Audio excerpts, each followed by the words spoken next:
तो चलिए आज शुरू करते हैं नया टॉपिक जिसमें हम जानेंगे कि भाई नंबर ऑफ चार्जेस के कारण किसी एक पॉइंट पे कितना इलेक्ट्रिक पोटेंशियल होता है। तो देखो हमने सबसे शुरुआत में क्या पढ़ा, एक चार्ज के लिए किसी दूरी पर कितना इलेक्ट्रिक पोटेंशियल होता है। फिर हमने पढ़ा डाइपोल के कारण, दो चार्जेस के कारण, और उसमें एक पॉजिटिव लिया था एक निगेटिव चार्ज लिया था, उसके कारण किसी दूसरे पॉइंट पे कितना इलेक्ट्रिक पोटेंशियल होता था।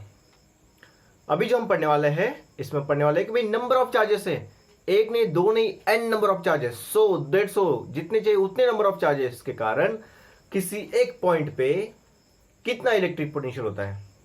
सो हम सबको पता है भाई कि इलेक्ट्रिक पोटेंशियल जो है वो स्केलर क्वांटिटी है, और स्केलर क्वांटिटी का हम सिंपल अलजेब्रिक एडिशन करते हैं।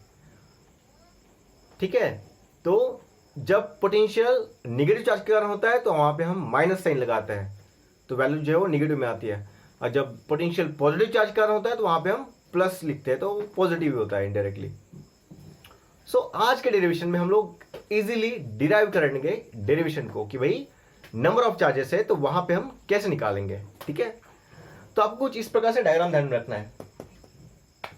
सो डायग्राम क्या है, सिस्टम ऑफ चार्जेस, मतलब नंबर ऑफ चार्जेस एक सिस्टम के अंदर कैसे रखे और वहां से हमें किसी पॉइंट पे इलेक्ट्रिक पोटेंशियल ढूंढना है तो कैसे निकालेंगे। तो देखो यहां पे मान लो कि हमारे पास में Q1 चार्ज R1 डिस्टेंस पे रखा है, Q2 चलो यहाँ पे Q1 चार्ज है, यहाँ पे Q2 चार्ज है, यहाँ पे Q3 चार्ज है और यहाँ पे Qn चार्ज है। ठीक है, अब किसी पॉइंट पे हमें पोटेंशियल निकालना है, तो समझो कि वो जो पॉइंट है जहां पे हमें पोटेंशियल निकालना है वो कौन सा पॉइंट है, P पॉइंट। अब P पॉइंट से अपने हर एक चार्ज का डिस्टेंस मेजर करेंगे, तो भाई ये जो Q1 चार्ज है वो R1 दूरी पे है P पॉइंट से, ये जो Q2 चार्ज है वो R2 दूरी पे है इस P पॉइंट से, और ये जो Q3 चार्ज है ये R3 दूरी पे है इस P पॉइंट से। सिमिलरली ये जो Qn चार्ज है वो Rn दूरी पे है इस P पॉइंट से। ठीक है, यहां पे आप बीच में ले सकते हो, Q3 के बाद Q4 ले लो, Q5 ले लो, जितने लेने उतने ले लो। तो भाई कहां तक जाएंगे चार्जेस हमें नहीं पता, तो हम इसलिए आखिरी जो चार्ज ले रहे हो Qn नंबर का ले रहे भाई, n नंबर तक जाएंगे। तो करना क्या है, तो देखो एकदम सिंपल सा तामझाम है, ज्यादा कुछ करना नहीं है आपको, बहुत सारा कोई यहाँ पे रॉकेट साइंस नहीं लगाना है आपको। ठीक है ना, बहुत आसान चीज है। जैसे कि हमने रोटेशनल डायनामिक्स में रोटेशनल मोशन में क्या था, काइनेटिक एनर्जी निकाली थी किसी बॉडी का, ठीक है, नंबर ऑफ पार्टिकल्स के कारण। तो वैसे सेम टू सेम यहाँ पे थोड़ा सा रिलेटेड है, मतलब रिलेटेड नहीं, यहाँ पे चार्ज है वहां पे मास था, लेकिन उसी के जैसा निकालना है थोड़ा सा। तो चलो यहाँ पे शुरू करते हैं। भैया आपको क्या करना है, तो आपको करना है consider a system of charges. आपको एक सिस्टम ऑफ चार्जेस कंसीडर करना है, जैसे कि यहाँ पे लिखा है। अब चार्जेस कौन से है, तो भाई Q1, Q2, dash dash dash dash Qn number तक चार्जेस है। फिर at distances R1 R2 dot dot dot Rn distance पे रखे हैं, कहां से, फ्रॉम पॉइंट P। सो ये पॉइंट P।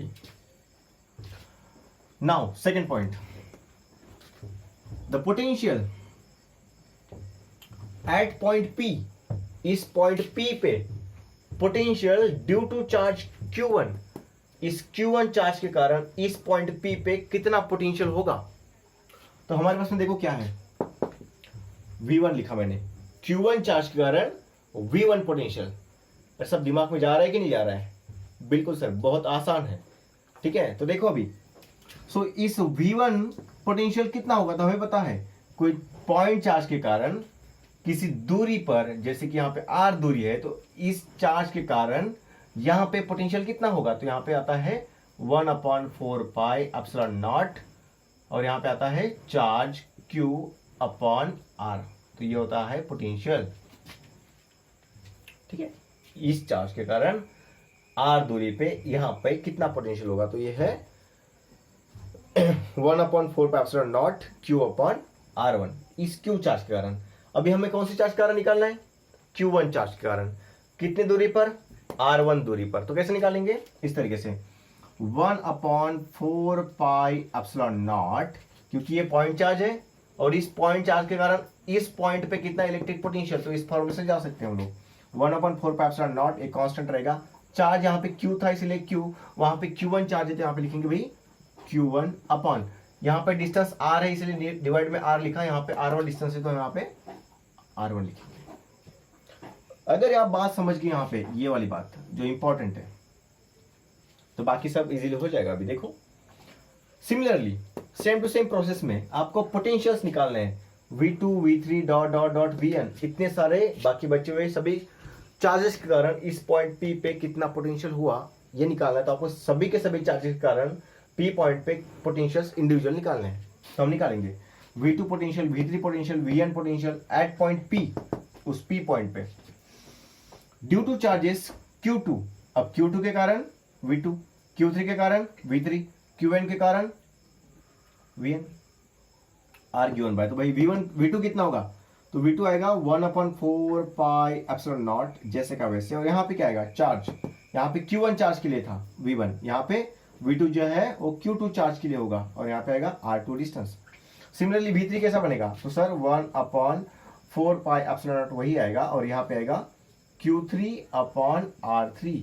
वैसे ही Vn कैसे बनेगा, तो सर बनेगा 1/4 पाई एप्सिलॉन नॉट, ये तो कांस्टेंट है, और यहाँ पे बनेगा Qn नंबर का चार्ज अपॉन उसका distance Rn from point P।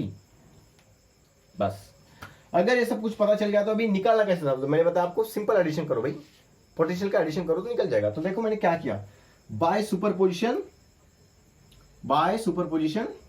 Principal, superposition principle से कैसे, तो वही पोटेंशियल एट पॉइंट P, तो पोटेंशियल एट पॉइंट P कितना बोला मैंने V, क्योंकि जब हम सबका समेशन करेंगे तो हम उसको एक नाम देना चाहिए हमें, तो मैंने नाम दिया वहां पे V potential at point P, इस पॉइंट P पे V पोटेंशियल होगा इन सभी चार्जेस के कारण due to system of charges. अब कितना होगा, तो V is equal to V1 A1 charge के कारण, V2 सेकंड चार्ज के कारण, V3 थर्ड चार्ज के कारण, plus dot dot dot dot plus Vn charge के कारण। तो इन सब का हमें समेशन करना पड़ेगा बस। तो यहां तक आप नोट कर लीजिए, क्योंकि इसका आगे तो बहुत आसान ही है, 2 स्टेप बचे हैं डेरिवेशन के, ठीक है ना, तो आपने नोट कर लिया होगा आई होप। तो देखो यहाँ पे मिटा रहा हूं मैं ये, ओके। तो देखो अभी क्या करना है आपको, तो भाई हमको समेशन करना है, ठीक है। तो समेशन देखो कैसे करोगे तो भाई V at P is equal to Q, V1 का वैल्यू कितना है, तो था 1/4 पाई एप्सिलॉन नॉट, और V1 था Q1 चार्ज के कारण और अपॉन R1 डिस्टेंस के कारण, प्लस फिर V2 कितना है ये 1/4 पाई एप्सिलॉन नॉट, और यहाँ पे आएगा Q2 अपॉन R2, प्लस ऐसे चलते रहेगा तो हम लोग करते रहेंगे, और यहाँ पे आएगा आखिरी वाला charge, so 4 pi epsilon not, और आखिरी चार्ज था Qn अपॉन Rn तक, ठीक है। तो भैया यहाँ पे मुझे कुछ कॉमन दिख रहा है क्या सर, तो ये देखो 1/4 pi epsilon not, 1/4 pi epsilon not, 1/4 pi epsilon not, तो जो कॉमन है मैं उसको अलग निकाल लेता हूँ, 1/4 पाई एप्सिलॉन नॉट, कॉमन मतलब एक जैसा। तो अभी क्या होगा, जो बचा हुआ यहाँ पे लिखेंगे, कौन है Q1 upon R1 plus Q2 upon R2 plus dash dash dash dash, यहाँ पे आएगा Qn अपॉन Rn, जो बचा वो लिखा। तो जब हम किसी भी नंबर ऑफ सेम थिंग्स, मतलब अलग अलग चार्जेस का एडिशन करें, लेकिन ये सेम टू सेम है, ये चीज देखो Q upon R, Q upon R, Q upon R, बस इसका वैल्यू अलग अलग है।